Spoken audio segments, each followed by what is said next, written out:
રાષ્ટ્રવાદી મુસ્લિમ પસમાંદા મહાજની મિટિંગનું આયોજન નબીપુર ખાતે કરાયું. રાષ્ટ્રવાદી મુસ્લિમ પસમાંદા મહાજના રાષ્ટ્રીય અધ્યક્ષ જનાબ આતિફ રશીદજી અને ગુજરાત પ્રદેશ અધ્યક્ષ એડવોકેટ રિયાઝ શેખજી સૂચના અને માર્ગદર્શન હેઠળ ગુજરાતમાં હોદ્દેદારોની નિમણૂક થઈ રહી છે અને લોકો સંગઠન વિચારધારા સાથે ઉત્સાહથી જોડાયા રહ્યા છે.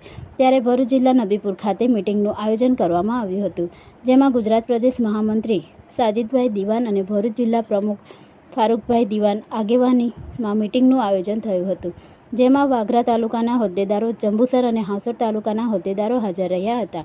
જેમાં નવા હોદ્દેદારો પણ ઉત્સાહથી જોડાયા હતા, જેમાં ભરૂચ જિલ્લા ઉપપ્રમુખ તરીકે અફઝલ હુસેન હસન દિવાન ઉર્ફે મુબારક દિવાન, આમોદ તાલુકા મહામંત્રી ઇમ્તિયાઝભાઈ દિવાનને આમોદ તાલુકાના પ્રમુખ બનાવાયા.